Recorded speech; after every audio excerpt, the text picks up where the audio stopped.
Iya tutan. জিব্রাইল আলাইহিস সালাম এবার আল্লাহ প্রয়োজনে ফেরেশতা বানানো, তখন আল্লাহ তার নবী নূর বানালেন, তারপরে দ্বিতীয়তে কি বানালেন? কলম। দ্বিতীয়তে আল্লাহ কলমকে বললেন তুই লেখ, এবার কলম লেখা শুরু করলেন। এটা সূরা বাকারার মধ্যে আল্লাহ বলছেন যে ওয়া ইযা ক্বাদা আমরান ফাইন্নামা ইয়াকুলু লাহু কুন ফায়াকুন। ও দুনিয়ার মানুষ, আমি আল্লাহ যখন কোনো কিছু সৃষ্টি করতাম চাই, আমি শুধু বলি কোন হওয়া তা হয়ে যা। আল্লাহ কলম বলছে তুই লেখ, কলম লেখা শুরু করছে। আল্লাহর যেখানে যা ছিল সব লেখা কোরআনের মধ্যে দিয়েছে। এবার দরকার কোরআনটাকে ক্যারি করার জন্য একজন ফিরানোর দরকার। এবার বানালেন ফেরেশতা। এখনো মানুষ বানান নাই, নবী শুধু নূর বানাইলেন। এবার বানালেন ফেরেশতা। ফেরেশতাকে বানাইয়া জিবরাইলকে দায়িত্ব দিলেন যে জিবরাইল তাও তুমি ক্যারি কইরা ওইটারে লৌহে মাহফুজের মধ্যে রাখতে আসো। এবার লৌহে মাহফুজ বানানোর দরকার আছে না নাই? এবার তাই আল্লাহ 27 মাস জমিন বানাইলেন। এবার বানাইয়া মধ্যে শক্তি দিলেন, চন্দ্র দিলেন, সূর্য দিলেন, মানে ক্রমে আল্লাহ বানাইলেন। এটা আবার আছে এই ব্যাখ্যা আছে সূরাতুল বনি ইসরাঈলের মধ্যে এবং সূরা ইয়াসিনের মধ্যে আল্লাহ বলছেন আমি এই পৃথিবী বানাইতে 6 দিন, সমনেশি কয় দিন? 6 দিন। এই 6 দিন আল্লাহ এই পৃথিবীটাকে পূর্ণভাবে বানাইতে দিয়েছেন 6 দিন। কয় দিন? 6 দিন। সুবহানাল্লাহ। ফেরেশতারা এবার দায়িত্ব দিলেন, যাও ফেরেশতা এবারে কোরআনটা লৌহে মাহফুজের মধ্যে রাখিয়ে আসো। এবার এই লৌহে মাহফুজের মধ্যে কোরআন আবার কেউ চুরি করে নেব কিনা? 18 শতকে বিজ্ঞানরা যখন চন্দ্র দেশে গিয়েছিল, মঙ্গল গ্রহে গিয়েছিল, যদি ব্যর্থ করে তারা আবার লৌহে মাহফুজের মধ্যে বিজ্ঞা কোরআন দ্বারা নিয়ে আইয়ে। এই জন্য প্রমাণ কোন ফেরেশতা কোন যদি শয়তান গিয়ে কোরআনটাকে চুরি করে ফেলে, এই জন্য আল্লাহ রাব্বুল আলামিন কয়েকজন ফেরেশতাকে দায়িত্ব দিলেন। 8 জন। কয়জন? 8 জন। 8 জন ফেরেশতাকে দায়িত্ব দিলেন যে তোমরা কোরআনকে পাহারা দাও। কে তবে কোরআনের কোন একটা অক্ষর চুরি না করতে পারে। এই জন্য আল্লাহ কোরআনের প্রথম দিকে একটা হক মানে আলিফ মিম, আরেক জায়গায় বলেন হামিম, আরেক জায়গায় বলেন তোহা, আরেক জায়গায় বলেন ইয়াসিন, আরেক জায়গায় বলেন তাসিন। এগুলো মানে কি বুঝেন? এগুলো অর্থ কেউ জানে? এই জন্য তাফসীর কারিগররা দুইটা ব্যাখ্যা করেছেন। এই ব্যাখ্যা হলো মানে ওই যে লৌহে মাহফুজে কোরআন আল্লাহ রাখছে, ওই যে বলছেন কেউ যেন হাত না দিতে পারে। এই জন্য আল্লাহ এটাকে কেটা লক মাইরা দিলেন, তালা মাইরা দিলেন, মানে এটাকে আল্লাহ কি বলে নিরাপত্তা দিলেন। মানে এই লক যদি পাসওয়ার্ড ভুলে যায়, লক খোলা যাবে না। বলা যায় জি না। আমি হারালে তালা খুলতে দেব জি না। এই জন্য প্রিয় ভাইরা আমার, লক যেন মানুষ না জানে, আল্লাহ পাসওয়ার্ড যেন না জানে, এই জন্য কোরআনের পাসওয়ার্ড দিলেন তোহা, আলিফ লাম ইয়াসিন আমিন। বুঝিনি এবারে এরকম 17টা কোরআন শরীফের পাসওয়ার্ড আছে 17টা। এগুলাকে বলে আরবিতে বলে হরফুল মুকাত্তাআত। কি বলে? মানে বিচ্ছিন্ন হরফ। এগুলো আবার আরেক তাফসীর কারকে কেউ এটাকে ব্যাখ্যা করেছে যে এর অর্থ আল্লাহর তাকাসুরে ভালো জানা। ভাইয়া আমি কিভাবে বলতেছি না মনে আছে? তাহলে জালিকার কিতাব জানা দুনিয়ার কিতাব নাকি লৌহে মাহফুজের কিতাব? লৌহে মাহফুজে কয়জন ফেরেশতারা পাহারা দিতেছেন? 8 জন। এবং তারা আজ পর্যন্ত জানে না যে গোটা 30 পারা কোরআনের মধ্যে কি রয়েছে। সুবহানাল্লাহ। কি মেরে দিয়েছে? লক দিয়ে দিয়েছে। কয়টা? 17টা। সুবহানাল্লাহ। ও প্রিয় ভাইরা, তাহলে এবার আসুন কোরআন শরীফ কোন রাতে নাযিল হয়েছে? কেউ বলে লাইলাতুল কদরে। সর্বরাতে। এবার আসেন লাইলাতুল কদরের ব্যাখ্যা আসেন। আল্লাহ কখনো মিথ্যা বলতে পারেন না।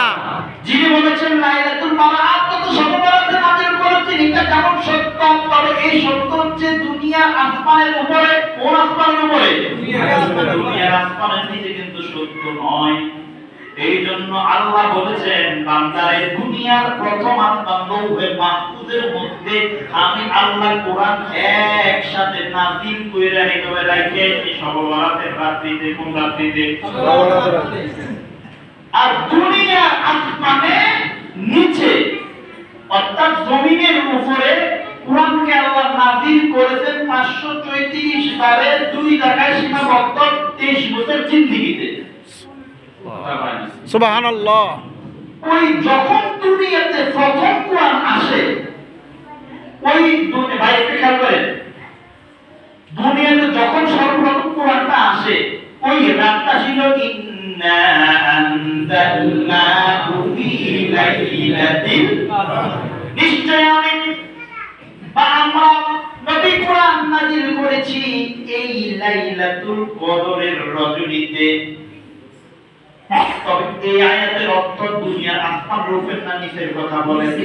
এখন নিচেরটা কেমনে আপনি বুঝবেন? এবার আইয়েন আমাদের খাদিজা রাদিয়াল্লাহু তাআলা এখানে হাদিস না বললে নয়। আমাদের খাদিজাতুল কুবরা রাদিয়াল্লাহু তাআলা তিনার একজন মেয়ে ছিলেন, খালু ছিলেন। তিনি ইহুদিদের বড় পান্ডিত মানে ধর্মগুরু ছিলেন, যাকে ধর্ম যাজক বলা হতো। তিনি বিটক কিতাব, তিনি ইনজিল কিতাবে খুবই পারদর্শী ছিলেন, ইনজিল কিতাব ভালো বুঝতেন। তো জীবন আপনাকে ভুলে গেলাম, মনে আসতেছে না।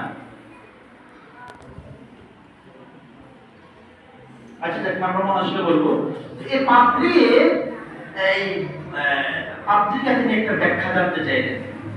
নবী সাল্লাল্লাহু আলাইহি ওয়াসাল্লাম যখন দেখলেন উনি মক্কার হেরা করতে গেলেন, তো বেরোতে দেখতেছেন বিশাল আকৃতির এক দানব আকৃতির লোক দাঁড়ায় আছে।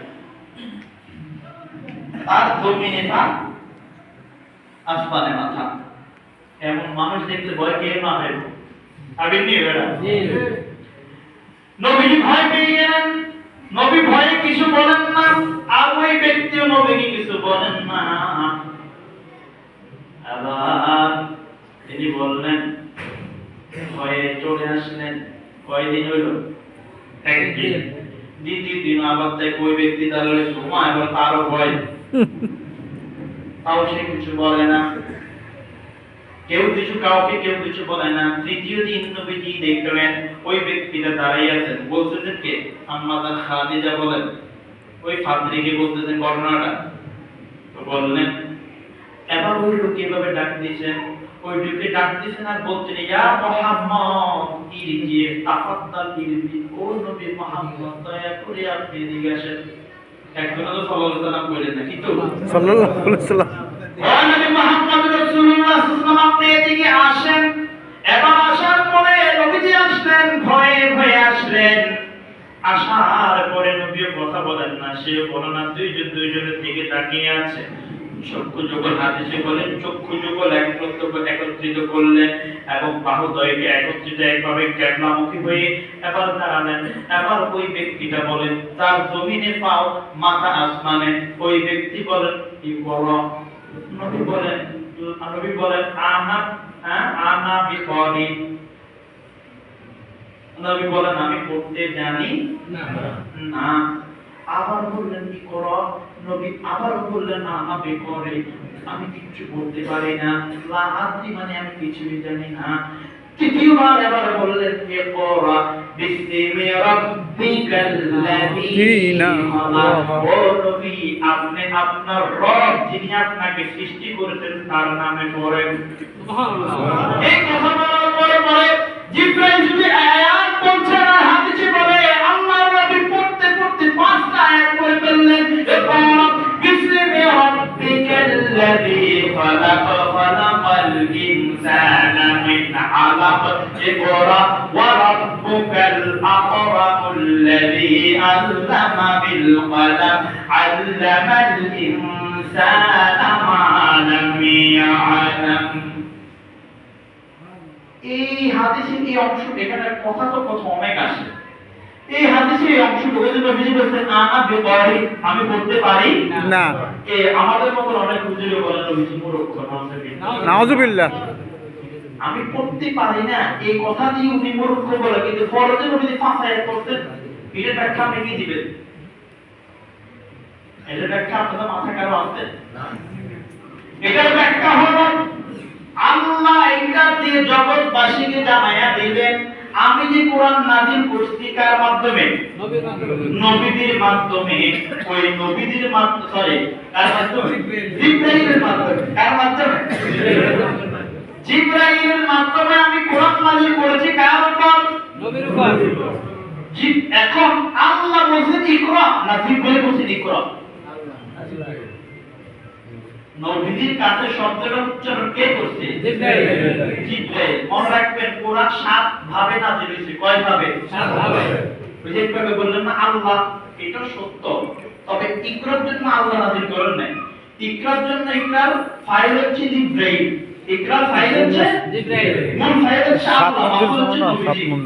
ইকরা কখনো কখনো আর 7 প্রকার কেন নাযিল বুঝে, কখনো কখনো কোরআন নাযিল হচ্ছে বিশাল ঘন্টা ধ্বনিত, বিশাল ধ্বনি নবীজির কানে আসতো, তো নবীজি আয়াত করতে। আবার কখনো কখনো জিবরাইল সশরীরে আসতে দায়িত্ব করবে, কখনো কখনো তিনি ফেরেশতা শুরু ধরে আসতেন, আবার কখনো কখনো নবীজিকে স্বপ্ন যোগার আল্লাহ কোরআন আয়াত নাযিল করাইতেন, আবার কখনো কখনো নবীজি নামাজে দাঁড়াইছেন, আকাশের দিকে তাকায় রয়েছেন, ক্যামেরাটা কোনো পরিবর্তন হয়নি। এভাবে যখন নবীজি চিন্তা করছেন, সাথে সাথে আল্লাহ আসমান থেকে নিজে বলছেন, নবীজি শুনতেন। সুবহানাল্লাহ। এইভাবে আল্লাহ 7 প্রকার কোরআন নাযিল করতেন।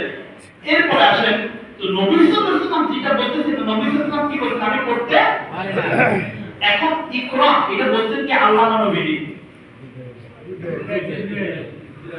জিবরাইল। কে বলছেন? জিবরাইল। কার কাছে বলছেন? নবী বলছেন। এই ইকরার মূল ফাইল কে? মূল ফাইল আল্লাহ, আল্লাহ। আর বাহকের মধ্যে ফাইল জিবরাইল।